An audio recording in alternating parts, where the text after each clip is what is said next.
Hey, Evelyn, thanks for joining us again. So, welcome to our last training of 2023. We're going to cover a very exciting topic, which is understanding the 2024 ballot landscape. My name is Antoine Roberts. I'm the Civic Engagement Program Officer here at California Community Foundation.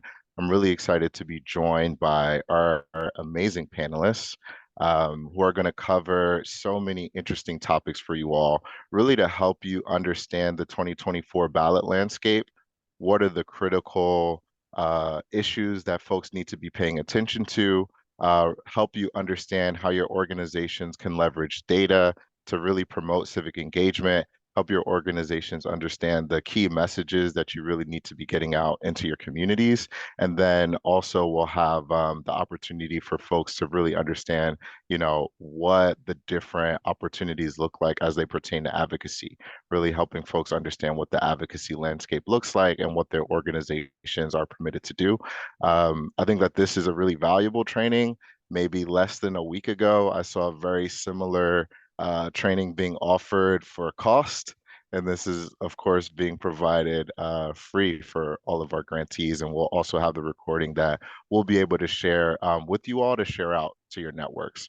So stay tuned for a lot of great information. I want to make a quick appeal for everybody to check the chat and open up a PDF of our bingo card, which is an opportunity for you to kind of just follow along. We're going to be discussing a lot of terms, some key ballot initiatives or different things for you all to be paying attention to in the landscape. And this bingo card that Aurora just put in the chat is an opportunity for you to kind of just track those things and play along. So I want to start by introducing our panelists, and then before we pass it on to them, we'll have a quick poll. So I want to introduce our panelists. We're joined by Veronica Carrizales from California Calls, Mindy Romero representing USC, and Seiram Fu representing Hilton Foundation. So thank you all for joining us. We're really excited to get going, and now I want to open it up for you all to participate in our first poll.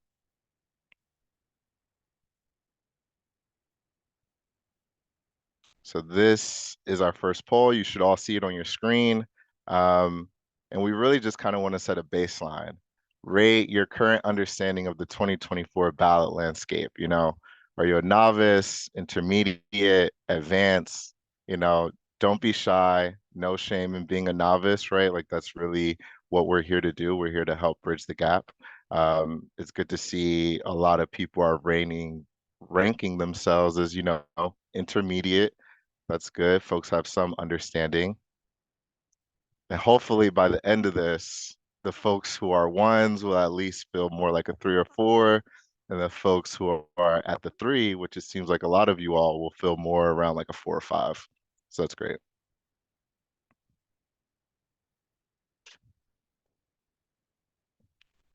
To give folks another minute to complete this poll before we launch our second poll. Okay, looks like everybody completed it. So now let's launch our second poll question, which is your organization currently participating in any organizing or advocacy work?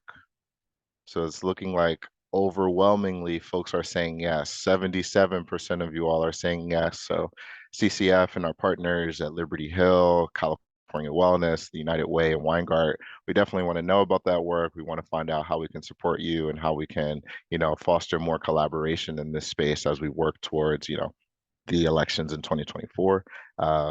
Now I want to go ahead and introduce our first speaker, Veronica. Take it away. I've had the opportunity to probably listen to this presentation a few times, and I feel like I learned something new every time. So thank you again for joining us, and I'll hand it off to you now. Great, thank you. So I need to share my screen. Is that okay? Yes, you should be able to present. Let me stop my share. There we go. Okay, here we go. Okay, great. I'm set up with my screen now. So before I start, just want to thank you for the opportunity to talk about what's coming up with the 2024 ballot. As part of my presentation, I'll be covering what's going to be on the March primary ballot and what will be on the general November ballot. I think when people think about the ballot, they always think about presidential candidate. They think about candidates, right? So there's been a lot of noise recently about the presidential election. In fact, there was a Republican debate that just took place yesterday. And I think what people forget that elections are not just about electing candidates, but it's also about making decisions around critical policy issues. So in 2024, voters will be asked to decide on consequential policy issues that will impact many of their lives. And that's largely because of California's unique initiative process. More and more key policy issues are being decided not by the state legislature, but on the ballot, right? So voters are making these decisions. So if you think about the last few years, voters have made decisions about whether or not to tax millionaires in the state, to provide more funding for education. They've been asked to make decisions around taxing themselves for affordable housing, or whether or not to enfranchise voting rights for people on parole. So a broad range of issues are being decided on the ballot. And for many of you that represent community-based organizations or that are working with low-income communities of color, it's really essential, right? It's essential that communities that you represent know that there's an election coming up. It's essential that they know what's going to be on the ballot, and that they understand the issues, because many of these policies directly impact low-income communities of color. And if they're not turning out to vote, then they're not having a say on consequential policy issues that impact our state. So that's just my little intro to that, and then we'll go ahead and get started. I just want to say I'm going to be using this power analysis framework to go over the ballot. This is a framework that was created by Anthony Thigpen. And as part of the framework, there's a spectrum that I'm going to be using to talk about some of the ballot measures. On the left, we see more systemic ballot measures that will have systemic change. And then on the right, we'll see more conservative ballot measures. And so just to say, this is a measurement that California Calls uses. And so that's what I'll be using to review it. When we think about the 24 ballot, just kind of wanted to get in the mindset of what's impacting the state of California now. So what's on the landscape now, and what might be on voters' minds when the election comes up. So some of you may have heard it was announced today that California is facing a state budget deficit of 68 billion, right? So the deficit is even higher than what was originally projected. And so just to know, when we get around to November, there's gonna be conversations in the state of California around cuts, right? Given the huge budget deficit. Many voters and many of us are experiencing high inflation. Even though the news is saying that it's settling, I think high inflation and the cost of living will very much be on voters' minds. We've seen rising corporate profits in the state of California, and we've seen a huge income gap, right? We've seen a rise or an increase in wealth inequality in the state of California. In addition to this, we're facing a housing crisis in California, and we also have a climate crisis. So just wanted to kind of convey, these are some of the issues that may be impacting or maybe on voters' minds when they go to the election. So for the ballot, what we have right now, we have 12 measures that have actually qualified or are eligible to be on the ballot. One of them will be on the March ballot. This is now called Proposition 1, which is the mental health housing bond. What this does is it authorizes 4.6 billion in general obligation bonds to build thousands of new community behavioral health beds to house Californians with mental illness and substance abuse disorders. This is tied to Governor Newsom's Mental Health Services Act. And it actually combines two bills and puts them on the March ballot. This measure is very controversial. I've heard arguments on both sides about this measure. It's controversial because it's connected to the governor's new care court, and because it expands conservatorship from which used to be only for people with behavioral or mental health challenges to folks with drug addiction. And it also allows for involuntary hospitalization. So I think it's a very controversial issue. It will be on the ballot. And it's actually the only measure on the March ballot because all the other measures were moved to the November ballot. Now we go to the November ballot, and there's 11 measures on the November ballot. I want to start off with two measures that actually qualified in 2020, but or actually they were attempting to qualify in 2020. They didn't make it, and so now they're going to be on the 24 ballot. The first one is an $18 minimum wage measure that was placed on the ballot by Joe Sandberg. It increases the minimum wage over several years until it reaches $18 per hour, at which point it would be adjusted for inflation every year. What I've heard about this measure is there's a lot of criticism that the $18 minimum wage doesn't go far enough, and that eventually, with our pre-existing minimum wage, that we would have gotten there. And so there's been some criticism about this measure, and so that's where I've placed it in the middle. The other measure is a pandemic relief measure. It's actually an income tax increase. So it increases the personal income of individuals that make over $5 million per year. And it allocates that revenue for this pandemic prevention institute, which is intended to identify new infectious diseases and provide opportunities for pandemic prevention. It's unclear if this measure is actually still going forward. Sam Bankman-Fried, who is the main proponent behind this measure, you may have heard his name. He was actually just committing fraud by the courts, and I think is now in jail. And so because of his cryptocurrency. So we're just not sure if this measure will continue to be on the ballot, but it is qualified and it may be on the ballot.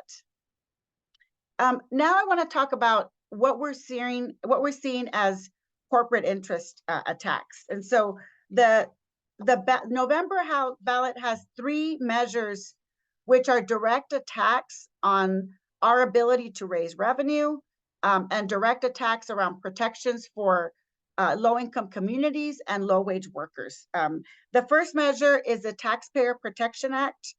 This measure was placed on the ballot by the California Business Roundtable. It severely limits the ability of voters, state and local governments to raise revenue for public services. And it does this by raising the threshold from a majority vote to a 2/3 vote. This measure will have catastrophic impacts on our ability to raise revenue for all the services that we care about, because it would require any new or increased state taxes to be approved by voters. It provides no exceptions for emergency response or disaster relief related to flooding or other emergencies.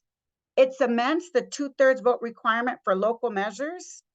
And I think more importantly, there's a retroactive provision in this measure that would overturn billions of dollars in local funding, because this retroactive provision goes back all the way to January 2022, and it states that any measures that passed going back to January 2022 that did not receive a 2/3 vote would be invalidated.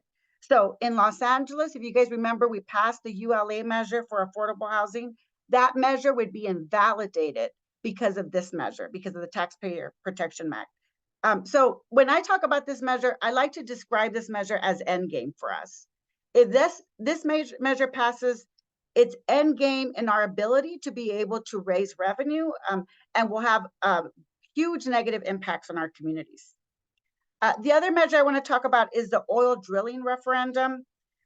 What this measure does is it challenges a 2022 law, SB 1137, which prohibits new oil drilling, gas wells near homes, near schools, and near hospitals. This measure was placed on the ballot by oil companies. It's a referendum because it's overturning a pre-existing law. And what I've heard is that oil companies are prepared to raise up to $100 million to get this passed. The third measure, which is a direct attack on low-wage workers, is the PAGA wage theft measure. This eliminates employees' ability to file wage theft lawsuits for monetary penalties for state labor laws. So you guys may have heard of like car wash workers who filed a lawsuit and came together for back wages. This would actually remove the ability of low-wage workers to receive monetary benefits as part of a lawsuit. Another attack on low-wage workers. So these are major corporate attacks by well-funded corporations that are willing to raise up to $100 million each to get them passed. Now I want to talk about two defense measures. So there's two defense measures which are actually intended to help protect our communities. The first one is AC 813. AC 813 is Protect the Majority Vote Act. It was passed in the state legislature in the final 2 weeks. And what it does is it just says any measure that's attempting to raise the threshold to 2/3 must also collect a 2/3 vote. This was intended as a fight back measure against the Taxpayer Protection Act. It will be on the November ballot, the same ballot as the Taxpayer Protection Act, and it would require that the taxpayer, if passed, it would require that the Taxpayer Protection Act also collect a 2/3 vote instead of the 50% plus one. Again, this was placed on the ballot by a broad coalition of community-based organizations, including my organization and labor unions, as a way to fight back against the Taxpayer Protection Act. And you know what? I forgot my laser. I was just telling Mindy about this cool laser pointer, and I totally forgot to be using it. So here it is. That's the Taxpayer Protection Act. The next one is this Climate Buffer Zones initiative. It actually hasn't qualified. That's why you see the dotted lines around it. And what this does is it essentially cements these buffer zones that this oil drilling referendum is trying to overturn. So these two measures are defensive measures to defend against the Taxpayer Protection Act and the oil drilling referendum. Okay, so those are the two defense measures. Let me go into the next. The November ballot is also going to have a set of ballot measures that are all about housing rules changes, right? So they're not necessarily going to result in additional affordable housing, but what they will do is they will change the rules that could actually make it easier to build affordable housing. So the first one is the Costa-Hawkins repeal. You guys may be thinking, oh, this sounds very familiar, and that's because this is the third attempt to try to pass this measure. This repeals state law that limits rent control and prohibits the state from limiting the right of cities and counties to maintain or enact or expand rent control ordinances. This was placed on the ballot by Michael Weinstein. It's still not clear like how much of a ground game there will be behind it. But again, this is an attempt to be able to, in local governments, be able to pass rent control more broadly. The second one is the Article 34 repeal. This repeals, and it's a very wonky name. I'm sure they're going to have a better name when they get to the ballot. But this measure actually repeals Article 34 of the state constitution, which requires voter approval for low rent housing projects.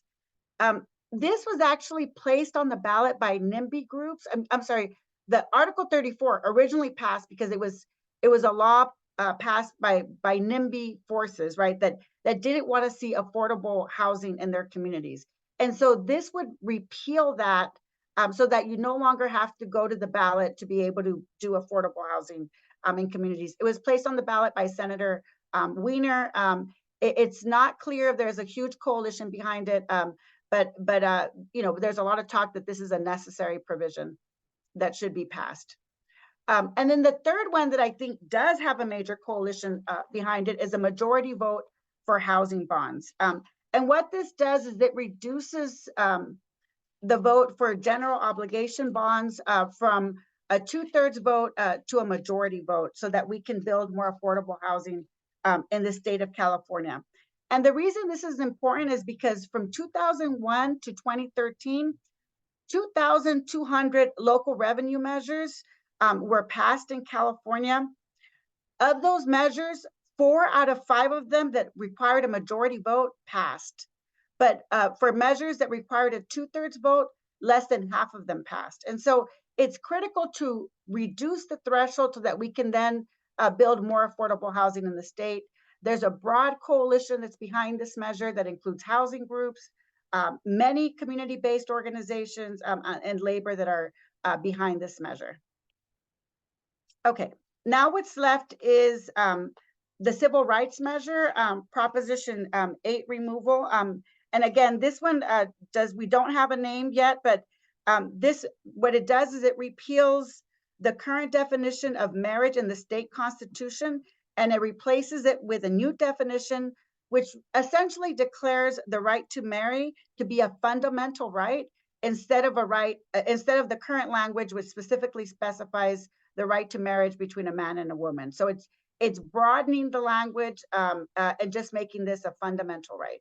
So all of these measures here have qualified. These measures here, the criminal justice measures, these measures have not qualified, and that's why they're in the dotted line. So there's Free the Vote, which would expand voting rights to people that are incarcerated. There's the affirmative action Prop 209 repeal, and there's removing language in our state constitution around involuntary servitude. These measures have not passed, but they're attempting to qualify through the state legislature, and if passed, would be on the ballot. So I point out these measures because I just want folks to understand that there's going to be a lot of ballot measures on the ballot around a broad range of issues. And so the impact of this is that many groups are going to be spread thin, right? They're going to be spread thin working on a broad range of issues. The other thing to know is that there's going to be millions of dollars, right, infused into the ballot because of these attacks by large corporations. It's unclear if these measures around democracy and around housing will actually motivate voters to go out and vote. And so that's something that we'll have to pay attention to. So just want to go over some quick implications. The first implication, power, right? Corporations are willing to spend millions of dollars to confuse voters and protect their interest. So we know that there's going to be a lot of confusing messages with the 2024 ballot. And there's a lot at stake for many low-income communities of color. The second implication is representation. The people most impacted by some of these policies, low-income communities of color, are not being targeted and they're not turning out to vote, right? So voter engagement and integrated civic engagement programs will be critical to ensure that these communities are engaged and are actually turning out to vote. I know many of your organizations are probably C3 organizations, and I know Seiran later will be talking about what C3 organizations can do to get involved in the election. And Mindy will also be talking about this as well. But it's critical that we're educating our communities and that people understand what's at stake with the ballot, so that they can make the right decisions, right? They can make decisions that will have a positive impact on their communities. So I'll stop there and hand it back to you, Antoine. Wow. First, wow. That was so much information. I know I'm not the only one. I think we even have in the chat, really crowded ballot, really crowded landscape. There's a lot to learn. Um, a couple things that I just want to lift up. Number one, we are recording this, so folks will be able to go back and rewatch it in case you're like, oh, I missed that note. I was trying to write down what did this one mean. Like, go back, rewatch it. And then I also want to lift up that California Calls has some of these resources available on their website if you all are really looking to better understand the landscape and then bring other folks in your organizations along. So awesome. Thank you so much, Veronica. Now I want to. And Antoine, I just wanted to, I saw something noted on the chat. Just wanted to say, on ACA1, they haven't finalized what the new threshold will be, whether or not it will be 55% or something else, and that will be decided in 2024 as part of a fix-it bill. So just wanted to clarify that. Awesome. Hand it Thank back to you. you. See, going above and beyond. We're definitely going to get to the Q&A later, so feel free to drop questions in the chat if you have questions generally or around anything that our panelists mentioned specifically. And now I want to introduce our next panelist, Mindy Romero, to really talk through the data, tools available, as well as what we see in terms of civic engagement trends in LA County. Hello, everyone. Thank you very much for having me. So I'm going to go ahead and jump in. And apologies if there's a little bad view here in terms of some shadows. I'm borrowing an office at UC San Diego as I'm here for a conference today. So let me go ahead. I'm going to first run through some slides to cover kind of the state of engagement, most recent turnout and use of the ballot numbers that we have, and then transition into giving you a demo of a voter turnout tool that we've had now for a couple of election cycles in LA County that is generously funded by the California Community Foundation. And we've done other trainings, and this is a great opportunity for me to show you all again what we've done in the past and what it's going to look like for the upcoming primary and general. And hopefully the idea is that this is going to be a tool for all of you during the voting period to help with outreach, mobilization, targeting, all that sort of thing. But first, let me run you through some slides. So I'm going to share my screen. Should be able to see my slides? Yes. Great, thank you. Yeah, there we go. So here the talk title is How Can We Achieve a Representative Democracy in California, and of course LA County. And there's so much to that. I don't have the answers to that, but I want to give you some information that some of you may already have. Maybe this is just a reminder. Some of you may not have it. But the idea is that data is power, and data tools, right, can be used on the ground now and in the upcoming election to get us to a more representative democracy. Okay, so I'm going to run through some of those numbers of the current state of representation in our electorate, our voting electorate. Quickly just talk, because I've talked about those numbers, I have to talk a little bit about why they are low. The reasons for the lower participation and opportunities for increased participation. And really for us right now, what we're showing you today is the data tool that can assist again with mobilization and outreach efforts. All right, so first, and let me just move the video here so I can see a little bit better. I don't need to see myself on video, so there we go. So I'm going to run through just because I want to focus more actually on the tool than the slides. I'm just going to give you some kind of top line numbers and know that data is limited by race, ethnicity in the voter file. And obviously for a multiracial democracy, it requires inclusive and reliable data. And our data sources are limited. And happy to talk offline with any of you to go into more depth about what those limitations are. But identifying race, ethnicity out of the voter file, which is if we want to do a sub-state, sub-county analysis, down to the community level, we need to use a California voter file. And we don't have race ethnicity for the overwhelming majority of registered voters. So for researchers, we have ways of identifying race ethnicity, or at least the probability of somebody's race or ethnicity.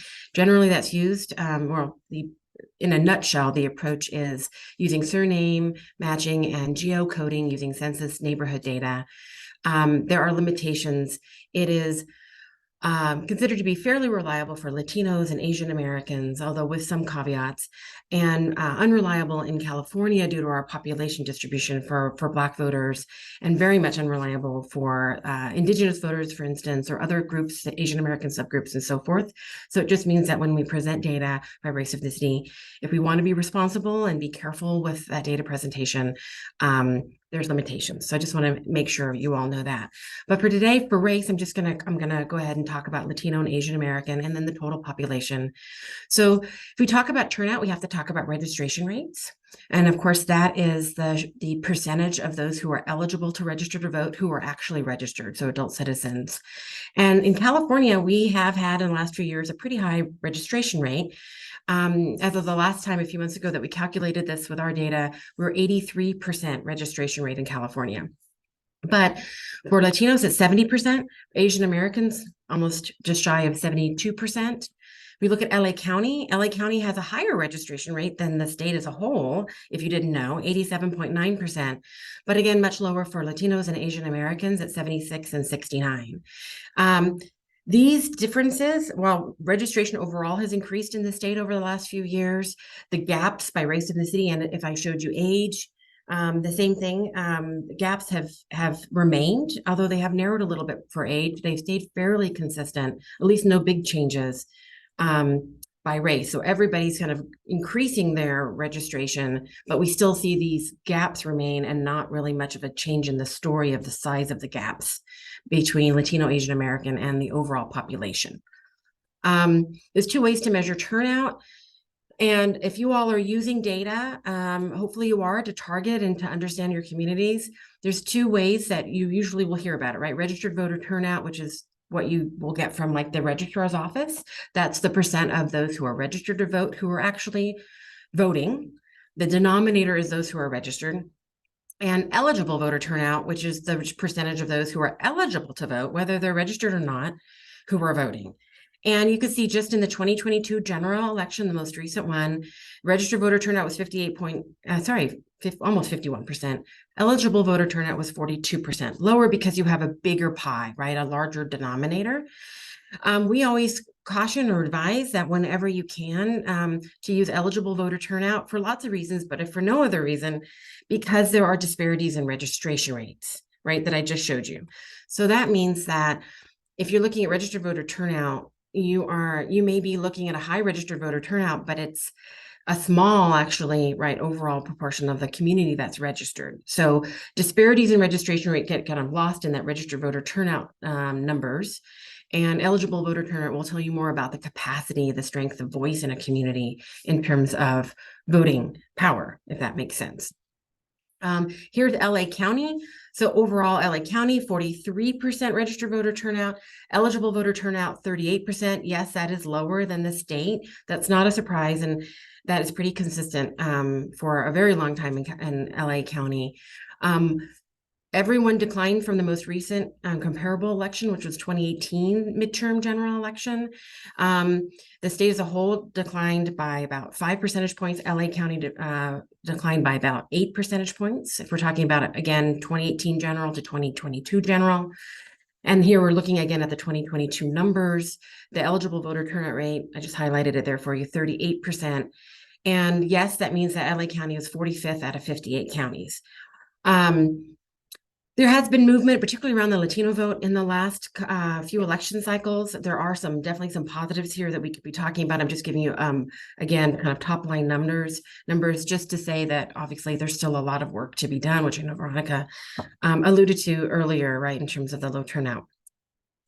So let's get into a little bit more on eligible voter turnout. Here again, there's that 38% that I just showed you. This is just a chart, 42% for the state as a whole. This is, again, the 22 general election. If we look for Latino and Asian American numbers, so here, blue is LA County, red is the state of California overall. This is, again, the same election, 2022 general election. The county was 38%. For Asian Americans in the county is 28%, and for Latinos, 23%, right? Eligible voter turnout rate. Much lower, about 19% for those that are 18 to 24, even though I'm not showing you the numbers, I just want to mention it. Everybody had a pretty large decrease from 2018 to 2022. Again, midterm to midterm. It was much larger, though, for the Latino vote. And I'll just skip that for time. Okay, so let's talk about method of voting, because that is really important, and we don't have enough conversation, I would say, when you're in the community and in the field about the method of voting, and when you're targeting, right, mobilizing, outreaching to communities.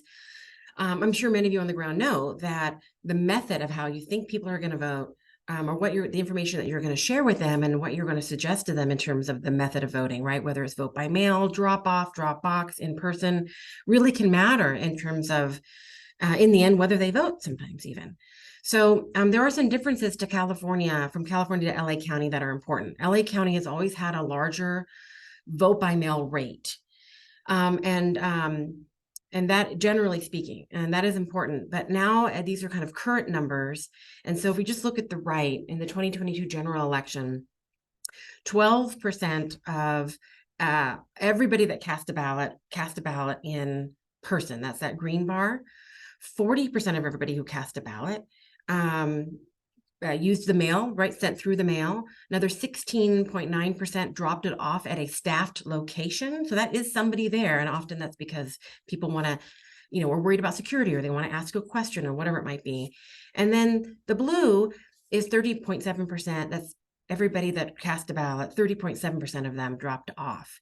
If you compare that to LA County, you'll see LA County, I'm sorry. And I think a moment ago I said larger vote by mail rate. Let me catch myself. Larger in-person rate. So vote by mail use for the last 20 years, LA County's had a smaller percentage of the overall voting population, those who actually cast a ballot in any given election, that uses vote by mail. And make sure I say it straight. And here, current numbers, the same thing. You can see 19.6% of those who cast a ballot in the 2022 general election voted in person, right? 36% still use Dropbox, 12% use drop-off staff location, 31%. So still really big numbers for vote by mail. But not everybody even using, if they use that vote by mail ballot, only 31% actually putting it through the mail. There are a lot of voters that intentionally or otherwise, right, cast it through a Dropbox or a staffed location. And I just want to emphasize here that there are some big differences by race, ethnicity. So if you just want to stay with me, because I know I'm showing you a lot, just that green on the top, which is in person.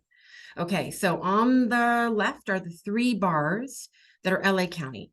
The first one I just showed you, 19.6% of all LA voters who cast a ballot in the 2022 general election used in person.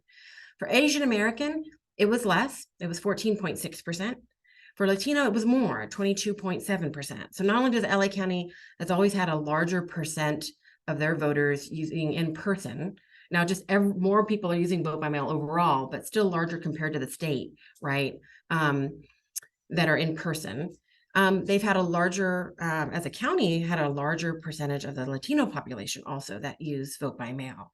And then you can see in the state on the right-hand side, if we go to the far right-hand side, Latino, for the state as a whole, it's 15.3% of all Latino ballots cast were in person. But again, in LA County, 22.7% of all Latino ballots cast were vote by mail. And I emphasize that because I'll hear a lot of people talk about how vote by mail is changing. And, so many people are using vote by mail. Should you even focus on the in-person rate? I'm sure many of you don't do that. But in LA County, the in-person rate is still higher than the rest of the state. And it's almost a quarter, 22.7% of Latinos that are voting in person. And then if you combine the green and the red, and the red, remember, is a drop-off location. That's a staffed drop-off location, right? You're getting into some pretty high percentages of people that are voting in person or voting at a staffed location, or dropping off their ballot at a staffed location, which for many of those, there's reasons why they're going to a staffed location, right? So just want to emphasize that in your outreach efforts. And same young people, there's differences as well, using in person at higher rates. Okay, voter representation, just a couple of charts here. Because of those differences in voter turnout numbers that I just showed you, right, for Asian Americans and Latinos versus the overall population, that means that when you have disparities in turnout rates, that means you have underrepresentation amongst those that are casting a ballot. So in 2022, this is just LA County now, keep it simple. When we talk about underrepresentation here, we're talking about numeric underrepresentation. So for Asian Americans, their share of the eligible voter population, adult citizens in LA County, 15.2%. But their share of actual voters casting a ballot, because of the lower turnout numbers, they were only 11.3% of those actually casting a ballot, right? So underrepresented at the ballot box, right, as a proportion compared to their share of the eligible voter population. For Latinos, also a big gap, but even larger. Here, 42% of the overall eligible voter adult citizen population in LA County, but 26% of those actually casting a ballot in that election because of the disparities in turnout rates. So obviously lower turnout rates, disparities in turnout rates have consequences in terms of underrepresentation at the ballot. Okay, so for time, I just wanted to plate this. I won't go into this, but I just wanted to talk a little bit about the reasons for lower turnout. We could spend an hour or two just on this, but one reason is the disparities in registration that I just showed you. So registration rates are high, turnout rates are higher when we look at registered population only, but they are still quite significant when we look at the eligible voter population. And we have disparities, right, in registration rates. Disparities in outreach and mobilization. Obviously, so many, especially in LA County, so much work and so much effort and strategy and mobilization that's happened to bring out communities to try to change some of these numbers. And in some cases, we have seen numbers definitely change. But you all are fighting an uphill battle because the vast majority of outreach and mobilization is done by campaigns and candidates. And I'm sure you know there is much research that shows that, generally speaking, voters of color do not get, and young people do not get nearly the same amount of outreach and mobilization, even when registered. And so we have an inequitable outreach landscape when it comes to campaigns and candidates. And then you all are trying to, right, kind of make up for that and reach everyone, and with obviously limited resources, right? And then, of course, historic and current disconnection from the political process, demographics.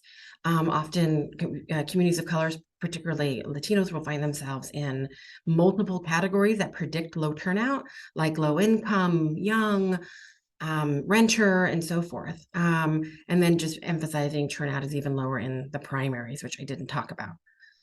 So I'm going to quickly just hop over and show the tool here. We actually have two tools. I'm going to show you the voter turnout tool, the second one here, but know that there are a couple of different tools on our website. Let me stop sharing and go over here. Okay, so if you go to our website, I just pulled a couple of these up just to show you really quickly. Right across the bar, sorry about the old picture of me, you'll see right here at the top, you'll see voting location tool. That's the tool that's available in 14 states, including California, every county in California, including LA County. And that tool gives models out equitably placed voting locations, and it gives a ton of other data. But today I'm going to talk to you about the turnout tool. So you can click on that. Let me just see if I can move this. Oh, there we go. I already have it pulled up just in case my internet was slow. It takes you to this page on our website, the voter turnout tool. What this does is this tracks turnout by precinct and vote center during the voting period, the actual early voting period and election day. We have it for LA County, and we have it for every county in the state of Georgia. So you just come here, there's a little description about it. You click on the county, just in case my internet, I went ahead and pulled it up here because it takes a little bit to load. And you see LA County.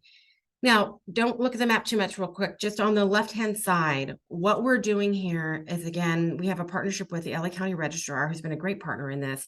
They provide data daily to us as soon as vote centers open. And then 4 days before the election, before our election day, they provide it 4 times a day. And then on election day, they provide it every hour. So we're updating this every hour on election day. And what it is, it's showing you by precinct, the turnout by precinct, the registered voter turnout by precinct. Here it has to be registered voter turnout.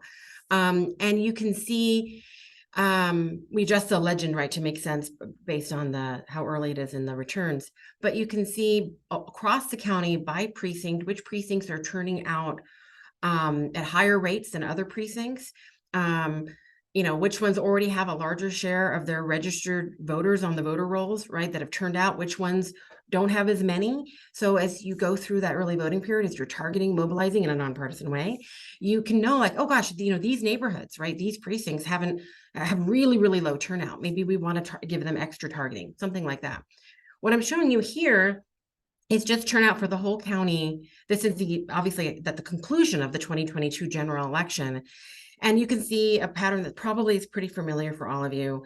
The light is the lower turnout precincts, the dark is the higher turnout precincts. And simply here, you know, it's the hills, it's the coast, right, that have higher turnout, some of them in 60, 70, 80+%. And the precincts, the neighborhoods in central, right, the core of LA County have much lower turnout rates, as low as 10%, 20%, 30%, some under 10%.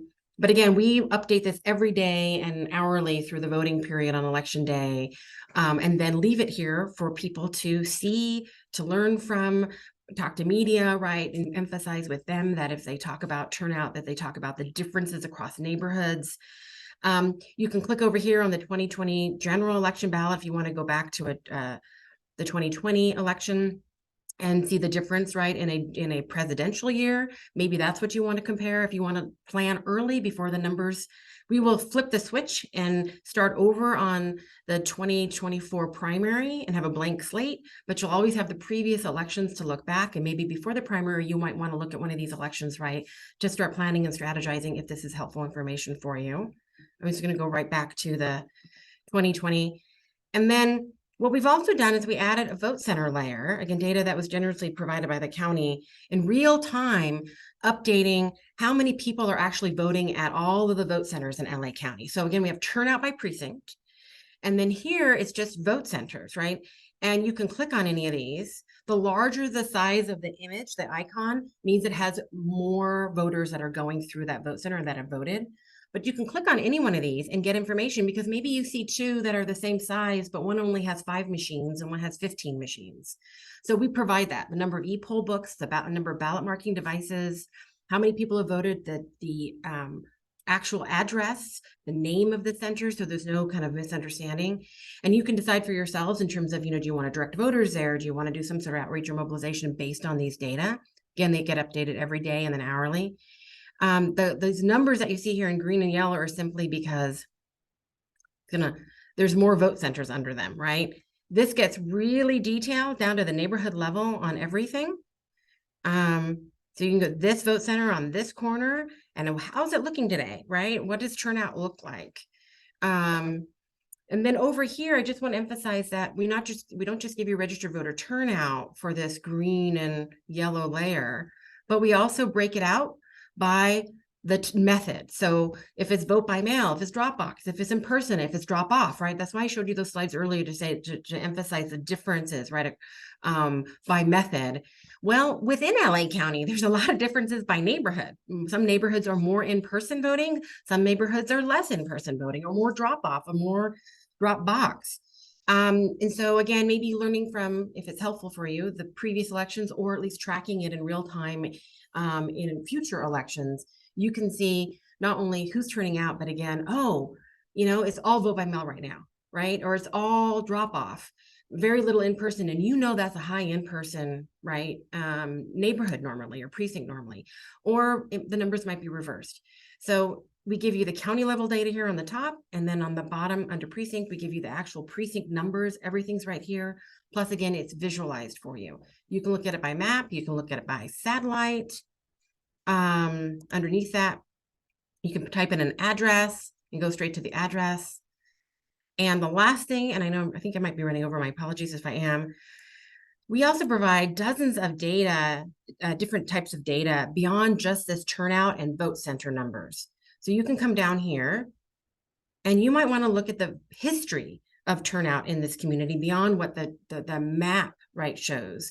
So we've got 2022, 2020, this is going to get updated again very soon. And then we've got all of this population data. So the percent of the population that's Latino, Asian American, Black, Native American, white, youth, disabilities, limited English proficient, county workers, population, and so forth. And then we also have eligible but not registered voters in there as well up here. So let's say you just want to look at that. You can click off these things so it's not so messy. I'm just being really quick. So you want to target maybe the eligible but not registered voters in a neighborhood or across LA County. You can click this on, and you can be able to see that. There's also points of interest data. Let me click at least that off. Let me click the vote center layer off, so it's a little bit less. You can come down here, unless you want to look at transit stops. Maybe you want to look at eligible, not registered population and the transit stops because you're targeting via transit stop. So you can come here and get my internet because I'm borrowing a computer here. You can get down to the neighborhood level. And I just messed it up. That was my fault. Well, anyway, it will show you at the neighborhood level, literally the transit stop and whatever data you want to put over it. Maybe it's limited English proficient population, maybe it's disability population. Again, this will get a lot more detail, but for time, I'm going to stop there and go ahead and stop sharing. Actually, let me just show you now that it's working. So again, right, really detailed. All right, let me stop sharing there. Thank you very much. And again, we'll be updating it for the primary and the general, and love any feedback or requests for different sorts of data as the tool is evolving. We hope to better meet people's needs as we go forward. Always interested in getting feedback from folks. Thank you. Dr. Romero, thank you so much. I'm a big data nerd. Maybe I'm the only one, but given my background is in strategic communications, and as much as I'm a storyteller, I'm also like a huge data nerd. And I think what this tool does is really help the organizations who are on this call tell the story around civic engagement in their communities, right? So one of the things that really resonates with me is that voter turnout percent based on eligible voters, right? So that 38%, that's really shocking to me. When I see that, it makes me think our democracy is in crisis. And I know all of your organizations that are on this call really understand the importance of civic engagement as a tool to preserve our democracy and to really make it work for everyone. And I know you're wondering, you're really excited now. You got that battery in your back and you're wondering what you can do, right? And now I would really love to introduce Seyron, who's going to answer that burning question, right? He's really going to walk you organizations through exactly what you can do in the advocacy space. I know a lot of you are 501c3 and you're really, concerned about the parameters there. So I would love to hand it over to Seyron now to really help you folks get a sense of what other organizations are doing to prepare for the 2024 elections. Thanks so much, Antoine. And like you're excited by what Veronica's just shared about all the different opportunities for us to be thoughtfully engaged. And you're like, I want to use Mindy's tool to do all these things, to analyze this information, to be able to inform folks about what's happening in 2024. So we'll go through about these different types of advocacy, and I'll share my screen. And as Antoine mentioned, I'm with the Conrad and Hilton Foundation, or private family foundation here in Los Angeles, and I oversee our homelessness initiative here. And for us in the homelessness initiative, 2024 is something that we're paying really close attention to, as here in LA County, many partners are discussing the needed resources to support both affordable housing and also services for people who are unhoused. And so it's an important conversation that we're paying attention to. I should always say my typical disclaimer that the foundation, as a private family foundation, doesn't take any position on a ballot measure for or against. And this presentation isn't a suggestion that you do any of that in terms of taking positions on a particular measure. And we'll talk a little bit about why I just said all of that. So we're going to talk about the art of advocacy.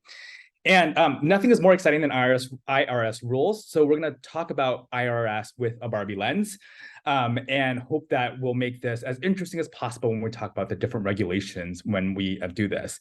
I want to note that my colleague who did this presentation jointly with me for a different audience is Emily Michaels. She's at Southern California Grantmakers, and the slides that you see here and the creativity you see here are a product of Emily's work.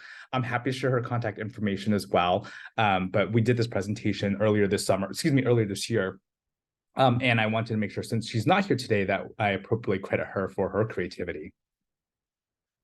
So our objectives today is the learning pieces around what are the opportunities for both funders and nonprofits to engage in systems directly, the rules around the road, and then understanding the bigger picture, some of the civic engagement pieces that Antoine has talked about. And nothing here is to be interpreted as legal advice. One of the biggest resources that organizations have out there for nonprofit organizations is the Alliance for Justice. They are the foremost experts on what you can and cannot do when it comes to advocacy. They have a free hotline, and I encourage folks who are looking for legal advice to reach out to Alliance for Justice, and we'll have their contact information there as well if you have a specific legal question that you're hoping to have a conversation with. So advocacy and lobbying, I think we typically use these terms interchangeably, but the reality is lobbying is a type of advocacy, and that there are a lot of different rules depending on the type of the advocacy that we're talking about and engaging. And so as Boulder Advocacy, which is an initiative of Alliance for Justice, notes, advocacy is any action that speaks in favor of, recommends, argues for a cause, supports or defends, or pleads on behalf of others. It includes public regulatory work, includes public education, regulatory work, litigation, and work before administrative bodies, lobbying, voter registration, voter education, and more. So you've heard a lot from both Mindy and Veronica about the different types of advocacy that are encompassed in this work, and it's a fairly broad definition. And frankly, we all have a lot of maneuverability and opportunity around advocacy. I like to say that when it comes to advocacy, there are the opportunity is tremendous, and there's only one small part that we really have to pay attention to when it comes to the rules of the road. So that small part that we talked about is known as lobbying. And so the Internal Revenue Service talks about how an organization will be regarded as attempting to influence legislation, commonly known as lobbying, if it contacts or urges the public to contact members or employees of a legislative body for the purpose of proposing, supporting, or opposing legislation, or the organization advocates the adoption or rejection of legislation.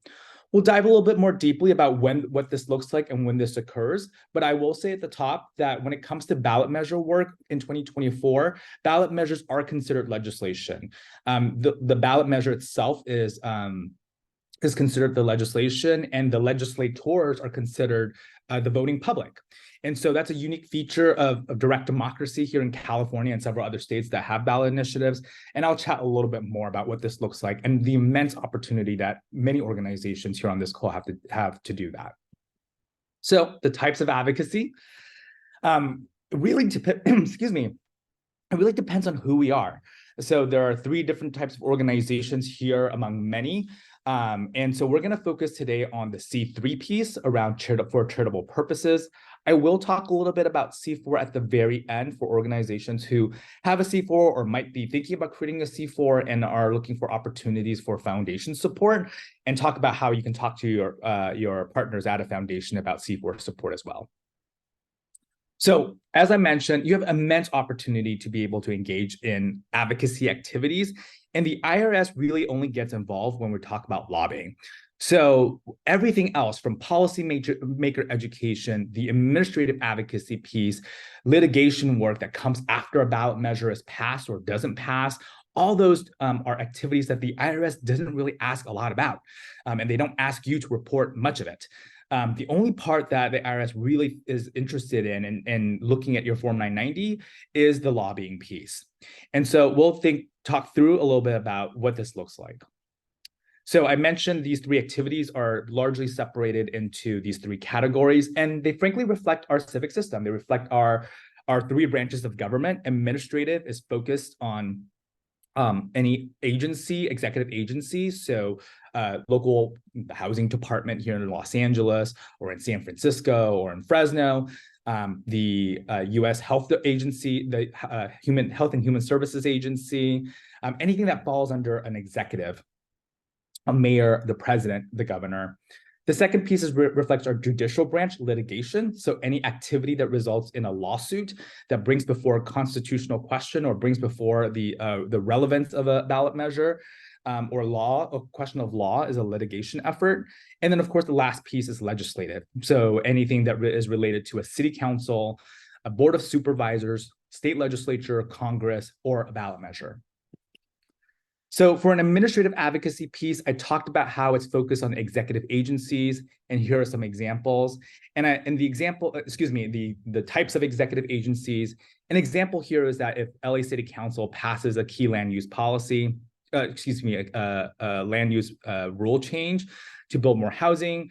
Philanthropy and nonprofits can use their voice in grant making to support technical assistance to implement these changes.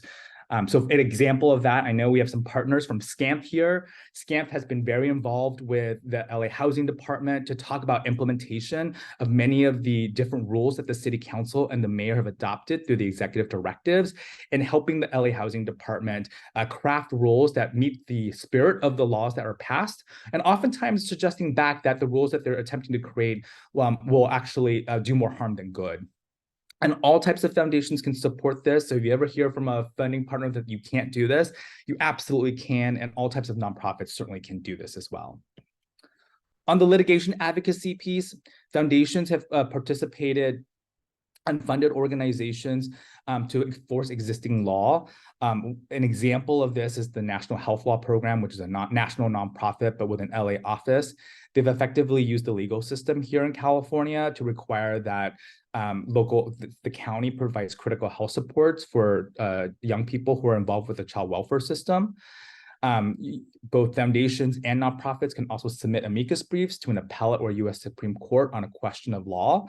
And that we've seen that happen time and time again, certainly around the U.S. around the census, 2020 census as an example, as well as most questions that come before the U.S. Supreme Court or the California Supreme Court. Some of the things that Veronica talked about with regard to the ballot measure, for example, about whether something can appear on the ballot or not. These are all opportunities for litigation advocacy if it's before the court and if the court's asking for an amicus brief. And again, all foundations can support this work, and all nonprofits can seek funding for this work with an unlimited possibility. The last piece, and we're going to spend a lot more time on this, is the legislative advocacy piece. So legislative advocacy in itself does not necessarily mean that lobbying is involved. We talk a lot about policymaker education, and the audience is typically a member of the legislative body, such as Congress, the Board of Supervisors, or voters. And the purpose is to educate or communicate, to educate or storytell an issue. So this slide here talks on the purpose side more about lobbying. I want you to oppose Senate Bill 1 and vote no. That becomes lobbying. But when you talk more about an issue, we talk more about the importance of housing for people who are at risk of losing their housing due to economic reasons, we talk about the pressures around healthcare services in an integrated way for for folks experiencing homelessness, and the need for these health dollars to be able to fund their environments to remain housed. These are all types of policymaker education that do not constitute lobbying. On the lobbying piece, and this is the actual definition piece here, right, is that you have to communicate a position on active or pending legislation to the legislator. So for example, it's really important when we talk about a ballot measure, when you're educating a voter on the ballot measure, you're saying this ballot measure does this. If it passes, these are the consequences. If it doesn't pass, these are the consequences. That policymaker education is perfectly acceptable and well within the bounds of advocacy.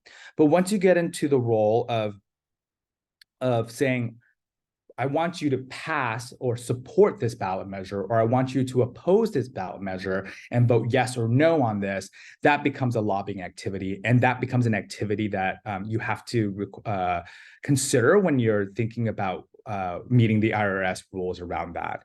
If you're seeking funding from private foundations related to lobbying specifically, private foundations are prohibited from, quote, earmarking grants for lobbying. So we typically talk about how if you're interested in a private foundation supporting your lobbying work, to actually ask for a general operating grant, or to talk more about the policymaker education without the lobbying pieces.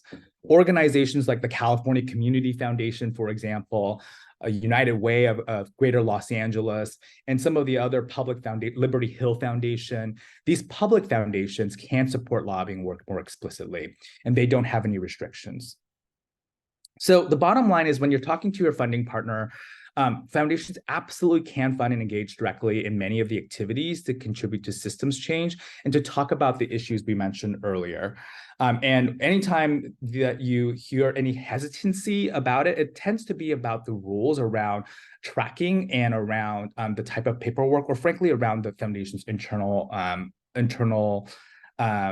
thought process around managing advocacy work. At the Hilton Foundation, we consider advocacy work essential for systems change. And it's a conversation that we always have with our colleagues at other foundations to ensure that advocacy is broadly supported, recognizing that it is an opportunity area to really address the root causes of the problems that we're trying to solve together. So as a recap, I know some of folks here are at a governmental institution. I know I saw an attendee from Cal Poly Pomona, which is a state university system. I want to showcase a little bit of this here for folks in this work, where if you're on the government side, you can engage in advocacy, but you cannot engage in lobbying. So oftentimes the public university systems like Cal Poly Pomona, the University of California, the County of Los Angeles as an entity, they cannot support or oppose a ballot measure once it goes on. They have to be very careful about how they talk about a ballot measure that appears. And so typically you'll see our government partners clam up when a ballot measure is active. And so sometimes the support that they might express privately or in conversations leading up to the ballot measure, they might go really quiet, and you may wonder why. And that's because there are rules that prohibit government entities from engaging on ballot measure work. All of this work has been so far focused in this context of issues and not candidates. And I really want to stress that when it comes to this work, C3s are prohibited from doing any candidate support or opposition work. One thing I will say, however, and we go back to this issue of education, is that if you host a nonpartisan candidate forum, that is a perfectly permissible activity.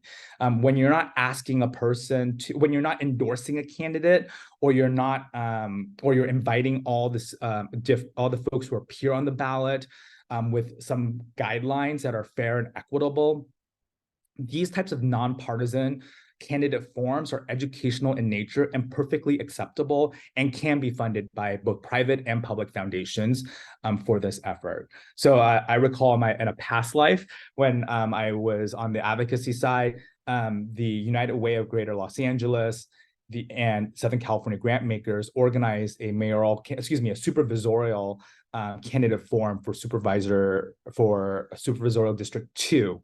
And so that was a nonpartisan policymaker education forum, inviting the speakers to have a conversation.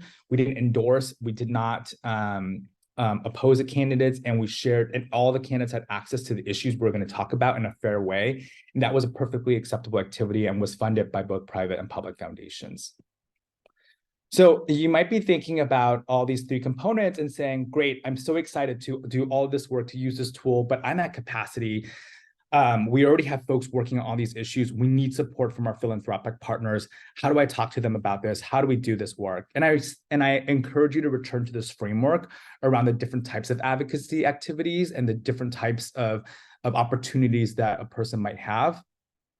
So when it comes to lobbying, for C3s that are looking for support from foundations, it's important for general operating grants to come from a private foundation with unrestricted operating grants, and to ask your funding partner to make sure that there isn't a lobbying restriction in their grant agreement.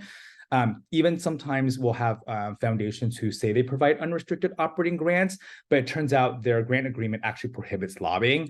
So it's important to be able to have that conversation with your funding partner if they do provide unrestricted operating grants. The second is that there's something called a project grant rule that allows private foundations to support lobbying activities as a part of a larger project. And I'll talk a little bit more about that on the next slide. The one key thing is to never ask a private foundation to support your lobbying work directly. Just by law, if they're ever audited, they have to say no, and because they're prohibited from earmarking lobbying.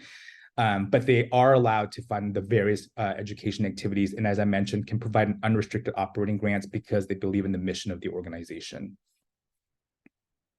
So a project grant rule, this gets pretty technical, but the idea behind this is that different private foundations can support your lobbying work if it's a part of a larger budget. So in this case, let's say this is a project-specific grant of $100,000 for a policymaker activity, for educational activity around a ballot measure. And most of your work, $90,000 of this $100,000 work, is going to be these permissible activities around advocacy. And only $10,000 is really going to be about lobbying. It's going to be about turning out folks to support the ballot measure, calling folks to inform them to vote yes on this ballot measure or to vote no on this ballot measure. You can actually aggregate, in this case, for private foundations to each fund at $25,000 each without triggering an earmark requirement for lobbying. And so this project grant rule allows private foundations to support the project work that includes lobbying. And it's one possible way to have that conversation with your funding partners to support your lobbying work if they're not clear about these rules. I always say, though, it's always on the onus of the program officer to know this and to be responsible for this, and not for our grantee partners to educate us about this. Unfortunately, not everyone has that same training or experience or do so frequently. So this is an example which you can lift up or reference. The other piece on here is to identify another organization that can take this money, or encourage the private funder to work with an organization, a public foundation like California Community Foundation, the United Way of Greater Los Angeles, Liberty Hill Foundation. These are some of the public foundations here in the region, to manage a pooled fund of private funder to do this advocacy work. And of course, the C4 arm is another big piece too, is sometimes there's hesitancy around asking support for C4 work, as well as the complications of what that partnership looks like. Abundant Housing LA has both a C4 arm and C3 arm, for example, and typically will route funds to C3s and use their individual donations for C4 work. And that's a partnership that we've talked about in the past. And so some of you might ask, okay, wait, I am a C4, can foundations support me? And the answer is yes, in limited circumstances and with a lot of paperwork, and that's okay, because the role of a program officer is to manage that paperwork and to work with you so that the foundation is complying with the rules. So for private foundations, it's something called expenditure responsibility. And there are a series of steps to be able to make this grant to a C4. It has to be around charitable activities, around policymaker education, as I mentioned previously, but it can be done, and it is absolutely possible. And importantly, as Veronica will tell you, it frees up the resources for other work that private foundations can't do, or that foundations can't support on the candidate side potentially, and other C4 work. Community foundations can do this. They can absolutely fund lobbying activities, as we mentioned. It can't fund the support or opposition around a candidate, but it can fund a lot of the educational work related to an issue without any thresholds. The paperwork becomes important. And I'll just wrap up to say that when it comes to rules, at the federal level, it's a question of, are these activities tax exempt? So are what you're doing as a nonprofit exempt activities from taxes? At the state and local rule, it's about disclosure. So do I have to let people know I did this activity? And because we talked a lot about state ballot measures earlier, I just want to say that in California, we do have actually a lot of rules around disclosing your activity. It doesn't prohibit you from doing it, but it does require you to share what you're doing. So these are the definitions that we'll share with you in the slides around direct and grassroots lobbying and the differences. And you have to share these activities when you hit certain benchmarks. So if you spend more than $5,000 in a quarter in the direct or grassroots lobbying for a bill, if you employ an in-house lobbyist related to the ballot measure or to the bill specifically, or you're hiring a firm or lobbying firm to do it, that's when you have to share that you're engaged in these activities. But they are permissible activities, and it's something that is important to keep in mind, is that these rules are more about disclosure rather than about prohibition. So here are some of the resources that I shared about, talked about, and I want to highlight the Alliance for Justice piece. And I'm happy to take any questions, because I know we're waiting at the very end.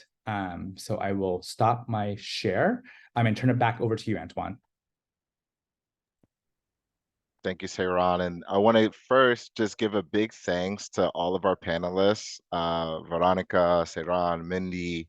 Thank you so much for joining us. I know I learned a lot. I hope that, our attendees learned a lot as well. And with that, I really want to open it up for questions. So feel free to drop them in the chat. Feel free to use the Q&A. If you want to hop off mute, you can do that as well. Just raise your hand. But we have a few minutes carved out for questions if folks have some burning ones. Antoine, I think I got a question directed to me in the question box, but I'm not sure you can see it. Oh, let me From see. I'm Ana navigating many Alicia windows. Carr. No Oh, worries. okay. I thought you kind of touched on this one, but yeah, if there's more you want to say about the reporting and the registration, we can send over like the links for where you register with the city and the state in a follow-up email. But if you have anything else you want to add to it, say, Ron, go for it. I don't have anything more to add. I actually would defer to some of my colleagues here, probably California Calls, because I know they do a lot of advocacy work around that might trigger registration for a lobbyist. I'm not sure if California Calls actually has registered lobbyists, but I think you actually do, Veronica, but I want to check back with you. Sorry, I was having a hard time getting off mute. We do not have a registered lobbyist. And so what we do is we have a tracker that we use where we log in our hours. And because the lobbying amount is based on your overall budget, right? And so it can only be a certain percentage, 10% or less, right, of your overall budget. And so what we do is we track the hours that each employee spends. And then if, for instance, when I did work on the Prop 15 campaign, which was a ballot measure, in that particular stance, I actually went over and did work under our C4 because California Calls has a C3 and C4. And so a percentage of my time was C4 work, and I was getting paid through our C4 entity. And then a percentage of my time was C3 work during that period. So I hope that explains it. So I think the key here is the importance of looking at the activities that every staff member in your organization is doing, if they're doing advocacy, being clear around what is lobbying, what is not lobbying, and then tracking those hours week by week, so that you make sure you're not going over the percentage that you have.